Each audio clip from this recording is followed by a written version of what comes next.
जर आपल्याला दोन सिक्वेन्सेस दिले असतील आणि त्याचं सर्क्युलर कॉन्व्होल्युशन करायचं असेल तर त्यासाठी वेगवेगळ्या मेथड्स आहेत. त्यातली एक मेथड आहे सर्क्युलर कॉन्व्होल्युशन युजिंग मॅट्रायसेस. म्हणजे या मेथडमध्ये आपण मॅट्रिक्स मल्टिप्लिकेशन करून आउटपुट फाइंड आउट करणार आहोत. ओके, सो आपण डायरेक्टली एका एक्झाम्पलद्वारे बघूयात की सर्क्युलर कॉन्व्होल्युशन ह्या मेथडने कसं फाइंड आउट करायचं. ओके, सो दोन सिक्वेन्सेस आहेत. पहिला सिक्वेन्स आहे x1 ऑफ n 1 2 2. ओके, दुसरा सिक्वेन्स आहे x2 ऑफ n 1 2 3 आणि 4. दोघांचं आपल्याला सर्क्युलर कॉन्व्होल्युशन फाइंड आउट करायचं आहे. सो मॅट्रिक्स मल्टिप्लिकेशन मेथडने किंवा मॅट्रायसेसने आपल्याला सर्क्युलर कॉन्व्होल्युशन फाइंड आउट करायचं आहे.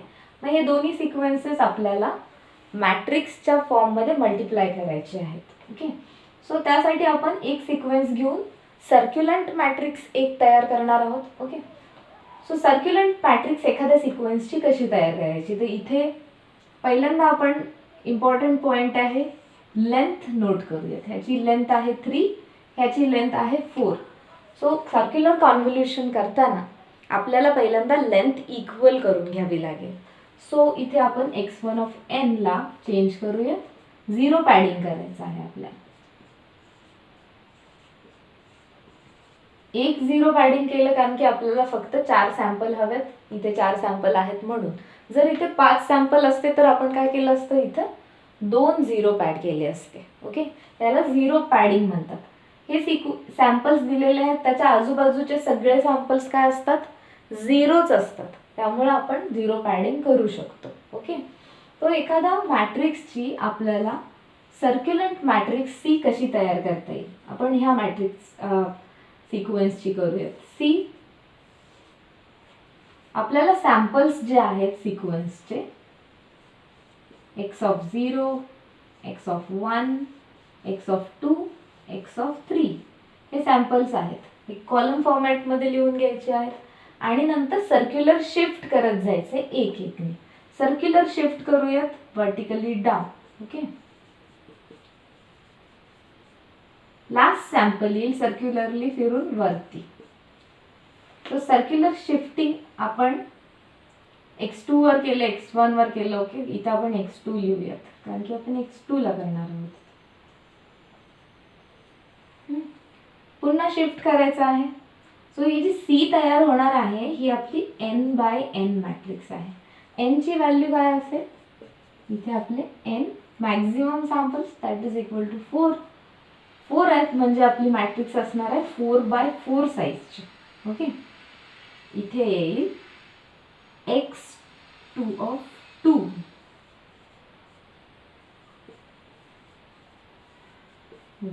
0 x2 ऑफ 1.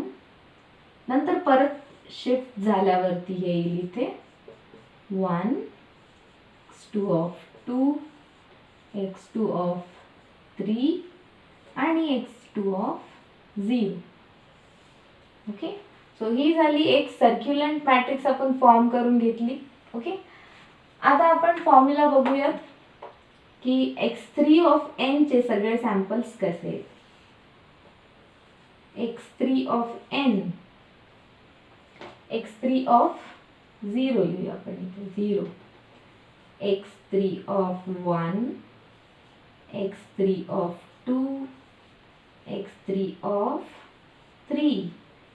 सगळे सॅम्पल्स आपण मॅट्रिक्स मल्टिप्लिकेशनने फाइंड आउट करणार आहोत.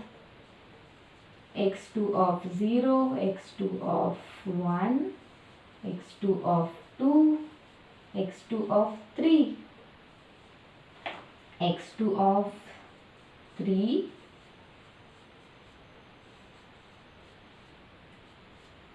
सॉरी इथे 0 शिफ्ट 1 ने झालेला आहे.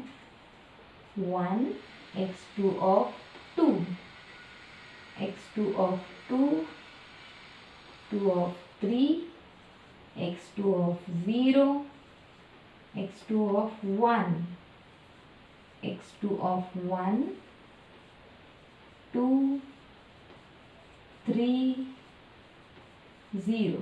सो ही झाली सर्क्युलंट मॅट्रिक्स. तिला मल्टिप्लाय करणार आहोत आपण दुसऱ्या सॅम्पल्सने. सो इथे आता आपले हे 4 सॅम्पल्स आहेत. x1 of 0, x1 of 1, x1 of 2, x1 of 3. So या प्रकारे मॅट्रिक्स मल्टिप्लिकेशन केल्यावर आपल्याला हे जे काही मिळणार आहे ते आहे सर्क्युलर कॉन्व्होल्युशन ह्या 2 सिक्वेन्सेसचं. ओके. सिक्वेन्स तुम्ही बदलू शकता. इथे x1 घेऊ शकता, इथे x2 घेऊ शकता. ओके. दोन्ही अल्टिमेटली सेम असणार आहे. ओके. तर आपण फाइंड आउट करूयात आता answer.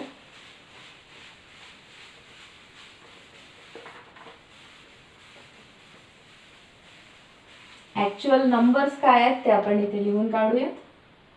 So x3 of 0, x3 of 1, x3 of 2, x3 of 3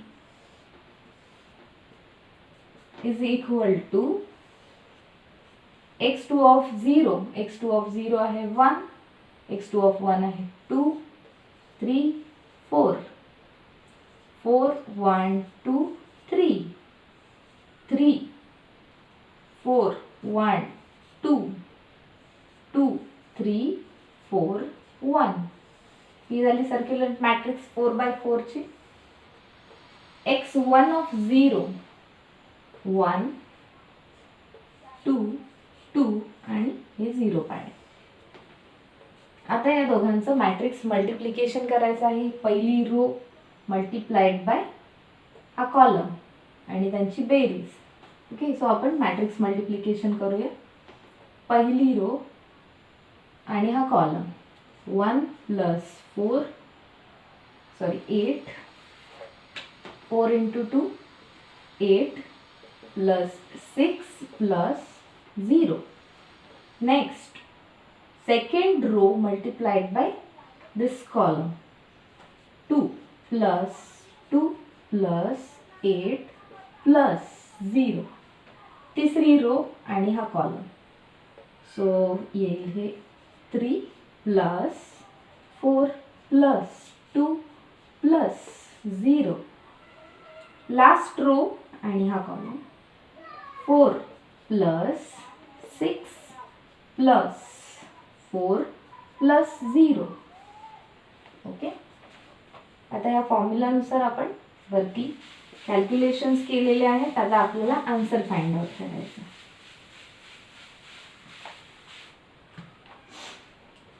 so हे आन्सर असेल this 15, second row 12, this 9 and this 14. Okay. म्हणजेच हे आन्सर आपण असे लिहू शकतो x3 ऑफ n सॅम्पल्सच्या फॉर्मॅटमध्ये 15, 12, 9, 14. सो हे झालं मॅट्रायसेस यूज करून सर्क्युलर कन्व्होल्युशन कसं फाइंड आउट केलं जाऊ शकतं. तर ही सगळ्यात फास्टर मेथड आहे कारण की मॅट्रिक्स मल्टिप्लिकेशन आपण फास्टर वेने करू शकतो.